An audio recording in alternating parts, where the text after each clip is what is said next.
Next వచ్చేసి వ్రతంకి అని చెప్పేసి మా మమ్మీనే ఒక శారీ తీసుకున్నారు. అక్కడ చూస్తున్నప్పుడే బాగుంది, ఇది వ్రతం అప్పుడు వేసుకుంటాను అని చెప్పి తీసుకున్నారు. కాకపోతే ఏమైందంటే మా మ్యారేజ్ అయ్యేసరికి కొంచెం లేట్ అయిపోయింది, మిడ్ నైట్ అనమాట. సో అయ్యేసరికి ఏంటంటే తలంబ్రాలు బట్టల మీద అయితే మేము వ్రతం అయితే చేసేసాము.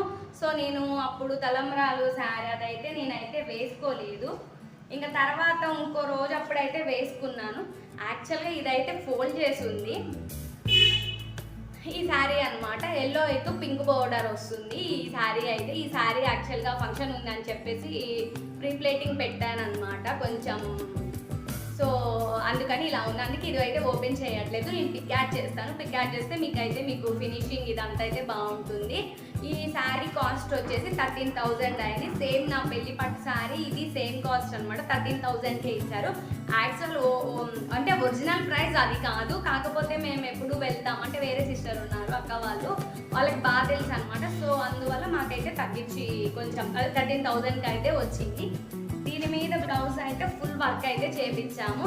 మేము అప్పుడు చేయించేటప్పుడు ఏమనుకున్నారంటే నాకు ఆల్రెడీ రెడ్ శారీ కానీ ఎల్లో శారీ ఈ రెండింటిలో ఒకటి పెళ్లికి వేసుకుందాం అనే ఇంటెన్షన్తో రెండు అయితే ఫుల్ వర్క్ అయితే చేయించాము. నేను చేయించుకున్న అట్లయితే ఇది ఫుల్ వర్క్ అనమాట. బ్లౌజ్ కూడా చాలా వెయిట్ ఉంటుంది, అసలు ఫుల్ వర్క్. చూపిస్తాను చూడండి, మీకు ఒక ఐడియా వస్తుంది. ఫినిషింగ్ కానీ అదంతా బాగుంటుంది. అంటే మేము అక్కడ వాళ్ళు వేసేటప్పుడే చూపించారు మీకు ఏ మోడల్ అది ఏది వేయాలి అది ఇది అని చెప్పి. సో మేము వాళ్ళకి చూపించి అయితే ఇంకా అలా వేయించుకున్నాము. ఇట్లా వస్తుంది. ఇంకా ఫ్రంట్ వచ్చేసి కొంచెం మనకి ఇక్కడ వస్తుంది కాబట్టి ఇది కొంచెం వేయించుకున్నాను.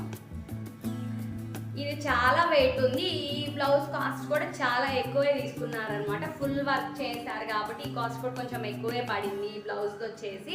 సో కాకపోతే నేను వ్రతం అప్పుడైతే వేసుకోలేదు, కానీ తర్వాత అయితే వేసుకున్నాను. మీకు పిక్ అయితే పెడతాను.